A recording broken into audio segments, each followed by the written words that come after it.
বাঙালি জাতি বীরের জাতি, এটা বারবার প্রমাণ দিয়েছে। এদেশের বিভিন্ন আন্দোলন সংগ্রামে বারবার এদেশের ছাত্র সমাজ, যুব সমাজ তারা গর্জে উঠেছে বলেই বিভিন্ন সময় জালেম বা সরকার এই দেশ থেকে বিতাড়িত হয়েছে।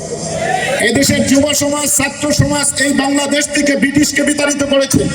এদেশের যুব সমাজ, ছাত্র সমাজ আন্দোলন সংগ্রামের মাধ্যমে পাকিস্তান থেকে এই দেশকে তারা স্বাধীন করেছে। এদেশের যুব সমাজ, ছাত্র সমাজ আবার প্রমাণ করেছে 24-এ এসে তারা এই দেশকে নতুন ভাবে আবার পুনর্জাগরণ সৃষ্টি করেছে। কিন্তু এই প্রত্যেকটা আন্দোলন সংগ্রামের পিছনে যাদের আত্মত্যাগ অনস্বীকার্য তারা হলো ওলামায়ে কেরাম। ব্রিটিশ বিরোধী আন্দোলন থেকে শুরু করে স্বাধীনতা আন্দোলন এবং 24-এর স্বাধীনতা আন্দোলন, প্রতিটা আন্দোলনে ওলামায়ে কেরামের স্বতঃস্ফূর্ত অংশগ্রহণ, ওলামায়ে কেরামের যে আত্মত্যাগ, এটা অনস্বীকার্য হিসেবে বাঙালি জাতিকে স্মরণ করতে হবে।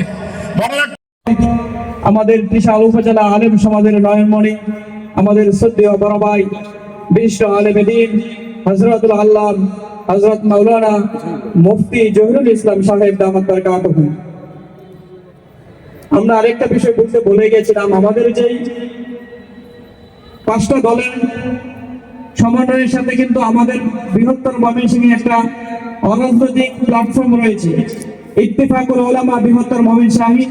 সেই ইত্তেফাকুল উলামা বৃহত্তর ময়মনসিংহ ত্রিশাল উপজেলা শাখার পক্ষ থেকে এই পর্যায়ে বক্তব্য নিয়ে আসছেন ত্রিশাল উপজেলা শাখার সংগ্রামী সাধারণ সম্পাদক মুফতি জহিরুল ইসলাম সাহেব দামাত বরকাতুহু।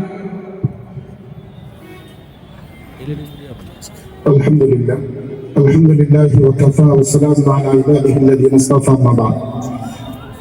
আল্লাহ রাব্বুল আলামিনের দরবারে অসংখ্য শুকরিয়া যে আল্লাহ তাআলা আমাদেরকে বহু বছর পরে আমাদের মহান বিজয় দিবস উপলক্ষে অপসংস্কৃতির করালো গ্রাস থেকে বের হয়ে সুস্থ ইসলামী সংস্কৃতির মাধ্যমে আমরা আমাদের বিজয় দিবসকে উদযাপন করতে পারতেছি। সেজন্য মহান আল্লাহর দরবারে শুকরিয়া আদায় করে সকলে বলে আলহামদুলিল্লাহ। সেই সাথে ধন্যবাদ জানাই আমাদের ত্রিশাল উপজেলা প্রশাসনকে, যারা আমাদেরকে আজকের এই আয়োজন করার সুযোগ করে দিয়েছে। বিশেষভাবে আমরা লক্ষ্য করেছি আমাদের এই নতুন স্বাধীনতা অর্জনের পরে পরবর্তীতে উপজেলা প্রশাসন আমাদেরকে যে সহযোগিতা করেছেন, সত্যিকার অর্থেই এটা ধন্যবাদ পাওয়ার উপযুক্ত। আমরা আন্তরিকভাবে আমাদের ত্রিশাল উপজেলা প্রশাসনকে ধন্যবাদ এবং মোবারকবাদ জানাই সমমনা ইসলামিক দলগুলিকে যে তারা ঐক্যবদ্ধ একটা প্ল্যাটফর্ম তৈরি করে আজকে ত্রিশালে তৌহিদি জনতার সামনে ইসলামী সংস্কৃতির মাধ্যমে সুন্দর একটা অনুষ্ঠান উপহার দিয়েছেন। এই জন্য সকলকেই আমরা ইত্তেফাকুল উলামার পক্ষ থেকে আন্তরিক মোবারকবাদ অভিনন্দন জানাই। সম্মানিত সুধী মণ্ডলী, আজকে স্বাধীনতা, এই যে নতুন স্বাধীনতা আমরা অর্জন করেছি, এদেশের ছাত্র সমাজ, যুব সমাজ যে স্বাধীনতা এনে দিয়েছে, এর পিছনে উলামায়ে কেরামের যে আত্মত্যাগ, উলামায়ে কেরামের যে কুরবানি আমাদের চোখের সামনে উজ্জ্বল হয়ে ভাসতেছে। সাতবার সেই শহীদদের রক্তত্যাগ এবং বিভিন্ন পর্যায়ে উলামায়ে কেরামের জেলখানায়, জিন্দানখানায় বন্দী থাকা শত শত উলামায়ে কেরাম বিনা অপরাধে কারাগারে প্রবেশে তারা নির্যাতনের শিকার হয়ে উলামায়ে কেরামের রক্তের বলিতে আজকে এই দেশের নতুন আরেক স্বাধীনতার সূর্য উদিত হয়েছে।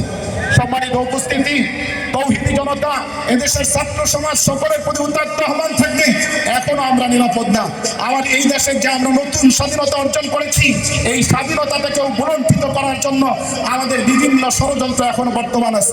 আমরা খুদাই বিধানকে সামনে নিয়ে তাকওয়ার মূলে প্রতিবদ্ধ হয়ে আগামীতে আমাদের এই দেশকে অবশ্যই সোনালী বাংলাদেশ হিসাবে গড়ে তোলার জন্য অবশ্যই আমাকে, আপনাকে প্রত্যেককেই তাকওয়ার গুণে গুণান্বিত হবে।